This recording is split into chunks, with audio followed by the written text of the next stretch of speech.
The third of our three expert speakers is Shara Evans. Shara is a technologist and a futurist.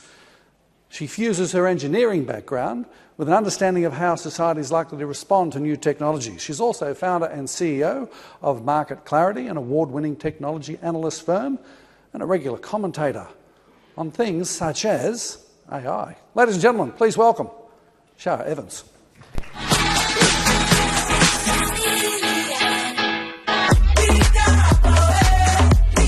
Ladies and gentlemen, it's great to be part of the CPA Congress. Do you know, when it comes to AI, it is really hard to try to give you an overview in just 15 minutes or so. So what I'd like to do in my time today is demystify AI and show you some key applications that will impact all of us in the future. So AI is actually an umbrella term that encompasses a lot of different technologies, things like machine learning and deep learning, but also natural language recognition, emotion detection, image recognition, chatbots, smart robots, and a whole lot more. Many of you will think that AI sounds very futuristic, but you may be surprised to learn that work on AI actually started all the way back in 1956. Early researchers looked at a number of different ways to build artificial intelligence, but the way that they settled on back then was trying to take the decision trees that human experts use to make decisions and hard code them into a software program, into an artificial intelligence piece of software. That changed in the 1980s, and that's when we really started to see AI become very widespread. That is the beginning of the machine learning era.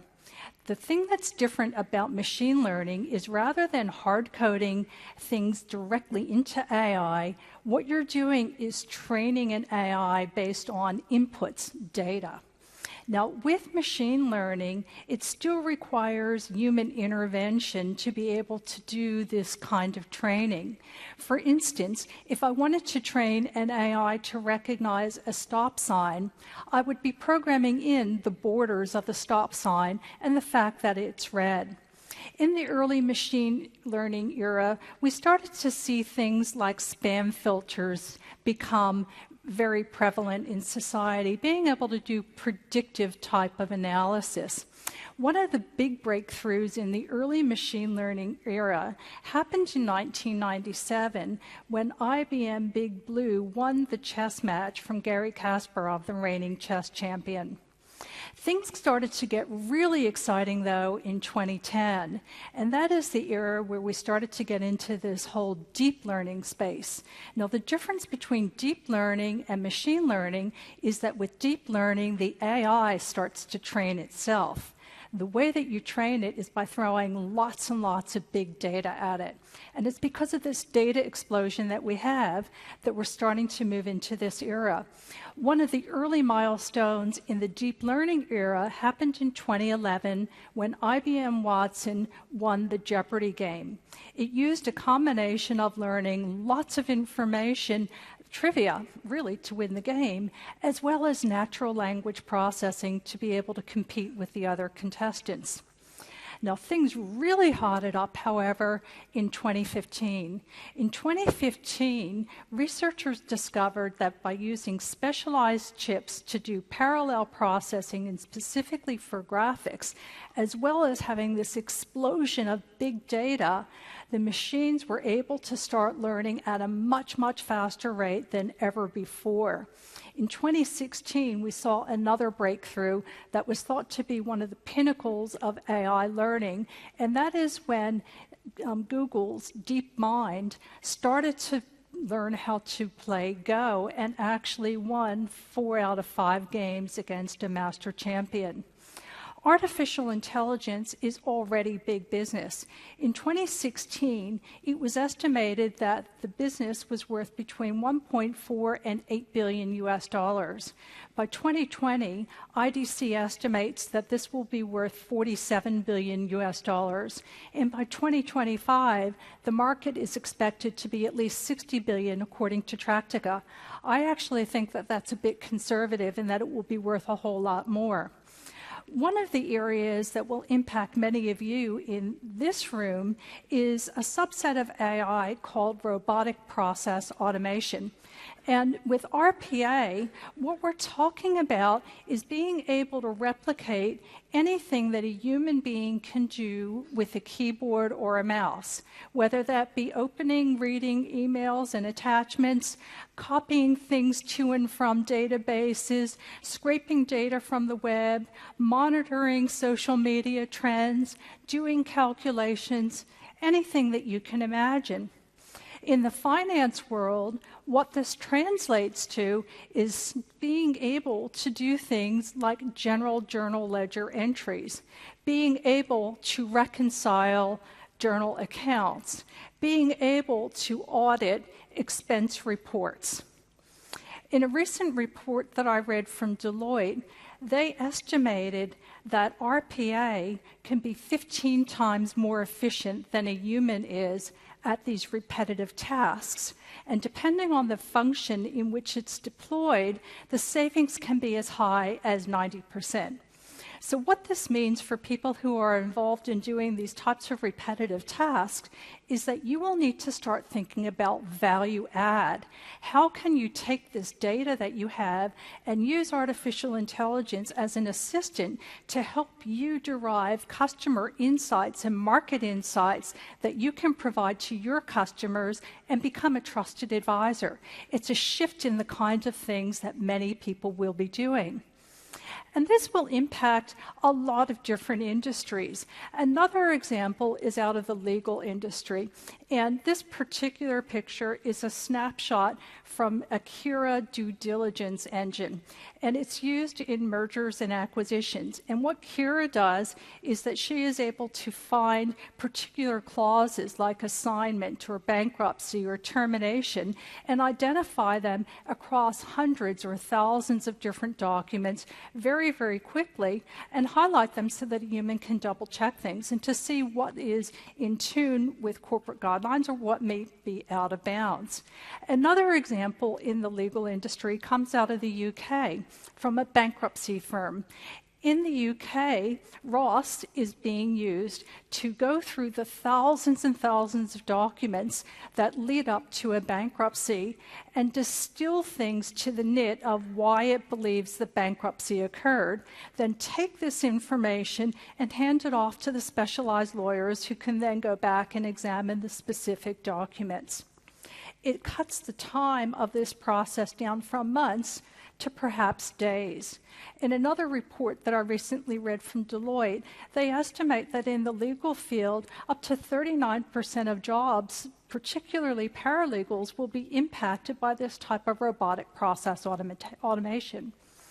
And it's also being used in the world of creativity. You wouldn't normally think of AI in the creative arts. Well, there's a lingerie company called Casabella, and they were getting a little bit frustrated with their digital advertising company. They weren't getting the return on investment that they were hoping for. So what they decided to do was use a brand new AI called Albert and have Albert help them decide what to put in their digital advertising.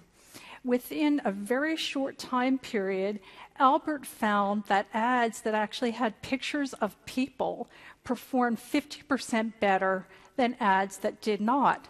And Albert then started to decide what ads and copy to put in different places that they were advertising, like Facebook, for example. So the actual assets, the artwork, was designed by humans, but Albert was making the decisions about where to place ads and which ads to use. In the space of about 6 months, they tripled their ROI in advertising investment, and they grew their customer base by 30%. Another really interesting aspect of artificial intelligence is image recognition. And this example comes from a government department right here in Australia, from PSMA. So for those of you who don't know PSMA, this is the department that has the geocoded address database for all of Australia. It's got the property boundaries, the cadastral boundaries, the zoning laws. A couple of years ago, they started to undertake a project called Geoscape. And what they wanted to do was use a combination of artificial intelligence, satellite imagery, and analytics to build up a 3D model of the built environment all the way across the entire nation.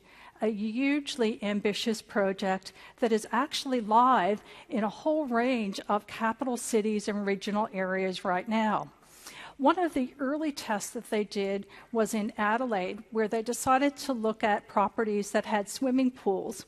Initially, when the AI identified these properties, it was about 80% accurate in correctly picking out a pool versus something that may have been a building with a blue tarp. So what they did was they crowdsourced people to look at the images that the AI picked out as having a pool to verify, yes, no, is this or isn't a pool. So they used this combination of people and deep learning to start training the database to teach itself on different characteristics of properties. Now imagine what you can do with this kind of imagery and knowledge. Imagine that you can query nationwide every building that's over 50 meters in height. Imagine that you're in the real estate or insurance industry and you have all of this important information about the built environment. Or in emergency services, you now know where the buildings and the roads and the vegetation is, or telecommunications. The way that you would actually make the best use of this data is to mash it with other big data. And this is just one example of image recognition. We also go into things like facial detection and emotion detection as well. Speech recognition is another huge area of artificial intelligence that is really starting to come into its own right now. How many of you on your smartphones use an application like Siri or Google or Cortana? Just raise your hand. Anybody? A few of you, right? How many of you have home assistants like Amazon Echo or Google Home? Anybody? Raise your hands. Couple out there. Well, voice recognition is starting to be interwoven into a lot of different things. I was at the Consumer Electronics Show in Vegas in January, and Amazon Alexa was integrated into everything from cars to washing machines to all sorts of home appliances. There were even little robots for sale for 2-year-olds that had voice recognition, where they were connected to the web. Kids would talk to the robot, and the robot will talk back to the kid. In about 3 years' time, it's going to be very common for us to be talking to appliances, talking to our cars, and kids are going to grow up talking to robots. But the thing is, when you have voice recognition, the way that the device or the software knows that you want to do something is you use a keyword like, hey, Alexa, or okay, Google, or something else. And that means that this device is always listening, and in many cases, always recording conversations. And that way it builds up a whole repertoire of knowledge about you that you can use as your digital assistant. But imagine that you've got these same devices, though, in your company, and they're always listening and they're always recording. There are some implications from a company perspective too, because you don't know who's got a smartphone in their handbag, their briefcase, their pocket, and it's always listening because it's got a digital assistant on it, but it's recording your board meeting too, and maybe that data is being sold elsewhere. I'd love to show you a little bit about just how advanced voice recognition is getting, and robots too. This is a little clip from Jimmy Fallon and The Tonight Show, and the android is Sophia from Hanson Robotics. Hi, Sophia. Hello, Jimmy. Oh, my God. Do you know where you are?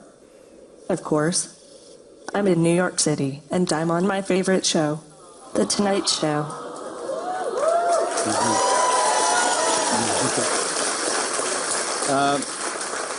Sophia, can you tell me a joke? Sure. What cheese can never be yours? What cheese can never be mine? I don't know. Nacho cheese. Yeah, that's good. Yeah, that's not. I like nacho cheese. Nacho cheeses.